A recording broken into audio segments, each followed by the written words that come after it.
बढ़ रहे हैं आगे। पेगासस के मुद्दे को लेकर एक तरफ जहां विपक्ष सदन में लामबंद है, कार्रवाई को नहीं चलने दे रहा है, वहीं दूसरी तरफ ये मुद्दा आज देश की सर्वोच्च अदालत सुप्रीम कोर्ट में भी उठा। अलग अलग याचिकाएं जो कि इस मामले में जांच की मांग कर रही हैं, वो सुनी आज सुप्रीम कोर्ट ने। और मुख्य न्यायाधीश ने कहा कि अगर आप इन रिपोर्ट्स को सही माने तो इस बात से इनकार नहीं किया जा सकता कि ये आरोप गंभीर हैं।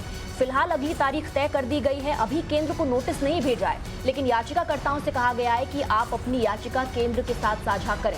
हमारे सहयोगी नीलाशीष जुड़ रहे हैं हमारे साथ, उनका रुख करते हैं। नीलाशीष, कुछ महत्वपूर्ण आज इस सुनवाई में डेवलपमेंट्स हुए हैं। सबसे पहला, सुप्रीम कोर्ट लगातार एक सवाल पूछता रहा याचिकाकर्ताओं से कि अगर आपको शक था या अगर आपको यकीन है कि आपका फोन टैप हुआ है, कोई आप पर नजर रख रहा था, तो क्या आपने कोई कंप्लेन दायर की। दूसरी बात, अभी केंद्र को नोटिस भेजा नहीं है, लेकिन याचिकाकर्ताओं से कहा गया है कि आप अपनी याचिका उनसे साझा करें। जी बिल्कुल, ये बता दें आपको कि दो बहुत महत्वपूर्ण सवाल पूछे हैं आज सुप्रीम कोर्ट ने याचिकाकर्ताओं से।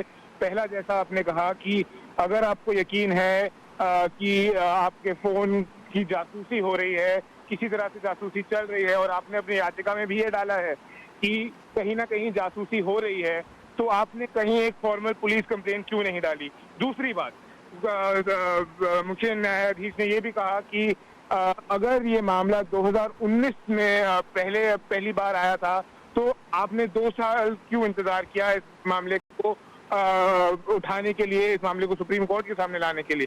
ये दो बहुत महत्वपूर्ण सवाल उठाए थे कोर्ट ने।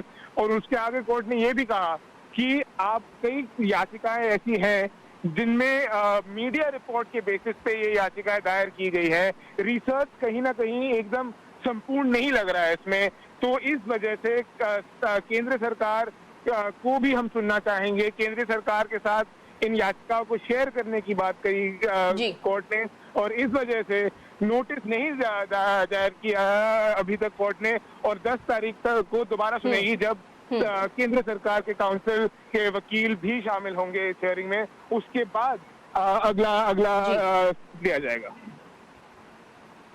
जी नीलाशीष, शुक्रिया आपका इस पूरी जानकारी के लिए। हम आगे